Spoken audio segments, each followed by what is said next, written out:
दिल की बातें दिल ही जाने। दूसरा एपिसोड। अगली सुबह अर्नव उठा और अपनी आदत के अनुसार सबसे पहले अपने छोटे पापा के कमरे में गया। उसकी आदत बचपन से ही थी, वो सबसे पहले उनको ही देखता था। जब कभी वो घर में नहीं होते तो अर्नव उनके रूम में जाकर कुछ देर जाकर बैठ जाता था।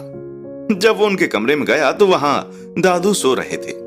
उन्हें देखकर उसे याद आया, मुझे बस जानवी से दूर रहना है। इतना सोचकर वो हॉल में आ गया और तभी उसके सर्वेंट्स आ जाते हैं। देखो, कल रात हमारे घर 2 गेस्ट आए हैं और वो बहुत ही इंपॉर्टेंट हैं। उनको कोई भी परेशानी नहीं होनी चाहिए। इतना बोलकर अर्नव चला जाता है। तभी सभी नौकर आपस में बात करने लगते हैं। लगता है बहुत ही खास मेहमान आए हैं, तभी तो छोटे साहब इतना ध्यान रखने के लिए बोल रहे हैं। नहीं तो घर में कोई भी आ जाए उन्हें कोई फर्क ही नहीं पड़ता। चलो हम भी अपना काम करते हैं। कुछ देर बाद जानवी भी उठ जाती है, पर उसे अभी भी अर्नव याद आ रहा था।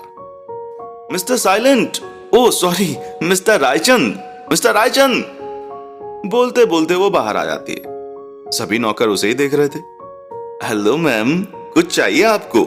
हमें बता दो, छोटे बाबा बाहर गए। एक मेड जो थोड़ी बूढ़ी थी वो जानवी को बोलती है, no no no aunty, it's okay, मुझे दादू को भी उठाना है। आप बस 2 कप कॉफी बनवा दो, मैं दादू को देखती हूँ। और वो अपने दादू के रूम में चली जाती है। इधर अर्नव जॉगिंग करके आ जाता है। सामने दादू बैठकर न्यूज़पेपर रीड कर रहे होते हैं और कॉफी पी रहे होते हैं। Handsome, house you? गुड दादू, आप बताओ, आप ठीक है ना? फीवर या कोल्ड तो नहीं है? डॉक्टर को कॉल करूं? अरे बस, तू भी जानवी की तरह बात कर रहा है। उसे भी अभी शांत किया है, पर फिर भी वो किचन में मेरे लिए पता नहीं क्या बनाने में लगी है। मैं बिल्कुल ठीक हूँ। जाकर उसे बुला ला। पता नहीं जब से उठी है बस गुस्से में किचन में कुछ ना कुछ बनाने को लगी हुई है, और वो भी फोन्स लगाकर कुछ बना रही है।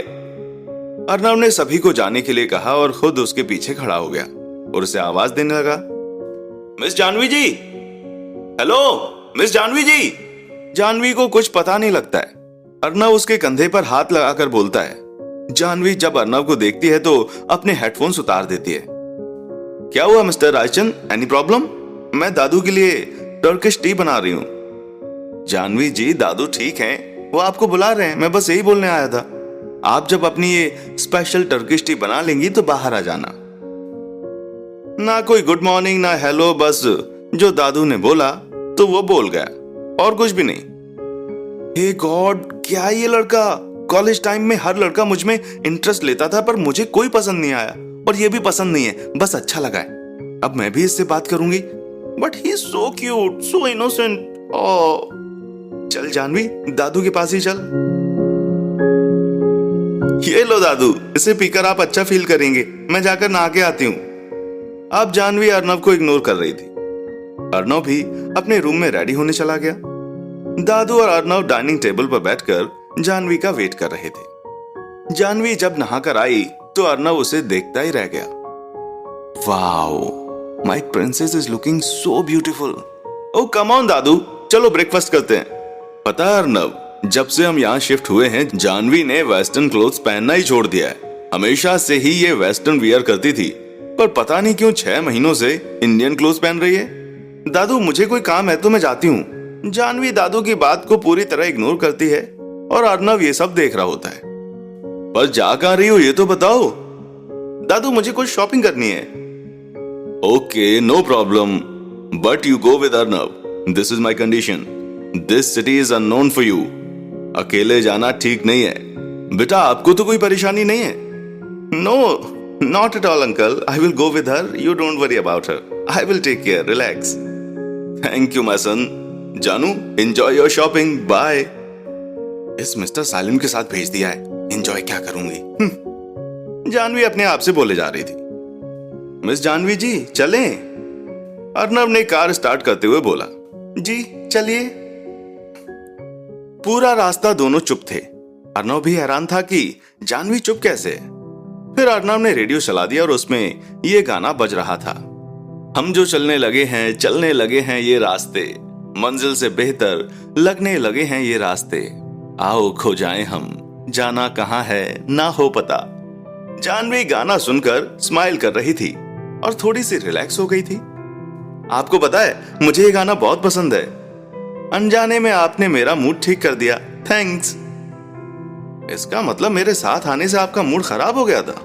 No no, I didn't mean that, really I am so sorry. वो दादू की बात सुन के मैंने ये क्या बोल दिया। चुप जानवी, एकदम चुप हो जा। और जानवी अपने मुंह पर हाथ रख लेती है। अर्नव कार को एक तरफ रोक लेता है। आई नो कुछ तो बात है, तुम मुझे बता सकती हो, मैं दादू को कुछ नहीं बोलूंगा, trust me please. Janvi Arnav की तरफ देखती है और उसकी आंखें गीली हो जाती हैं। ये देखकर अर्नव और ज्यादा उलझन में फंस जाता है कि आखिर ऐसा क्या हुआ है। जानवी रोए ही जा रही थी। अर्नव ने कार स्टार्ट की और एक शांत सी जगह पर ले गया। वो कार से उतरा और जानवी का दरवाजा खोला। जानवी भी बाहर आ गई। आसपास कोई नहीं था। अर्नव जानवी को एक बेंच पर बिठाता है और उसके साथ बैठ जाता है। वो जानवी को कुछ नहीं बोलता, बस शांति से बैठा रहता है। थोड़ी देर बाद जानवी चुप होती है और अर्नव की तरफ देखती है। पता है, जब मैं यहाँ आई थी तो बहुत ही बिंदास थी। मैंने हमेशा से वेस्टर्न क्लोथ्स ही पहने थे अमेरिका में, तो यहाँ पर भी वही पहनती थी क्योंकि मैं तब उनमें कंफर्टेबल फील करती थी। 6 महीने पहले मैं और दादू आगरा गए थे। एक दिन मैं दादू को बिना बताए शाम को होटल के बाहर घूमने निकल गई। मार्केट में थी और किसी ने मेरे पीछे मेरी कमर पर हाथ डाला और बदतमीजी करने लगा।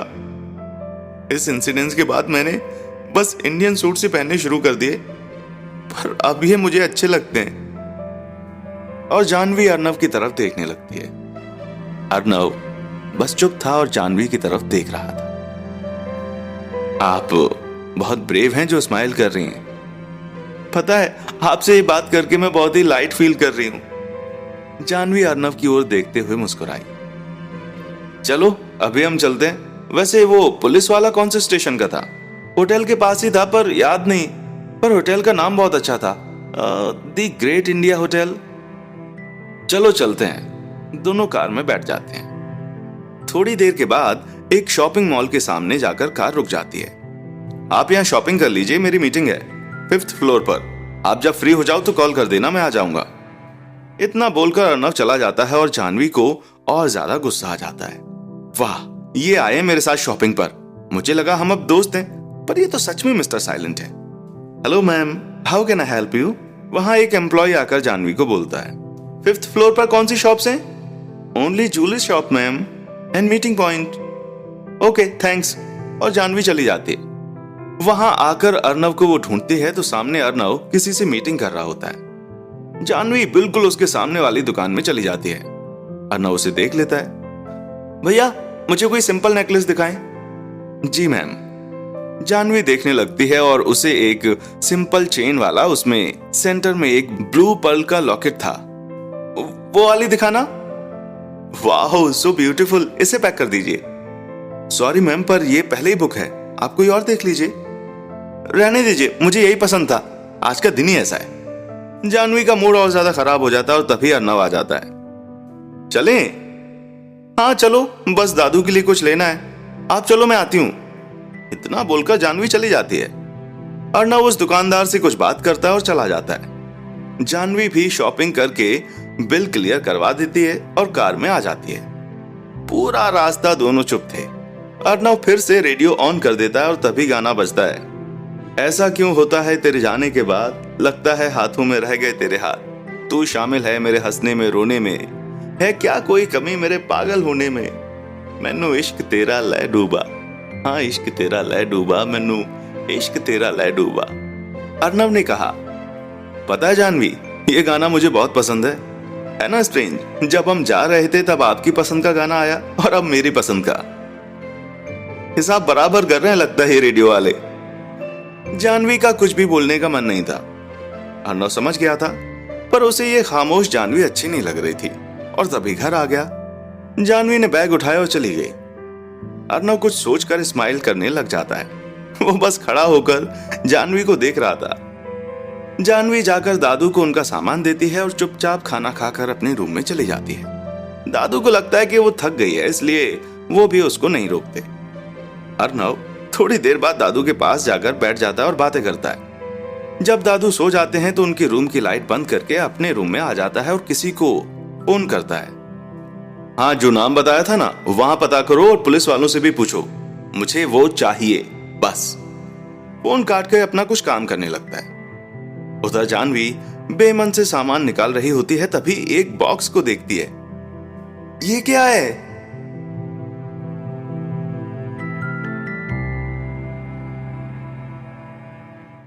इस कहानी को सुनते रहने के लिए चैनल को सब्सक्राइब करें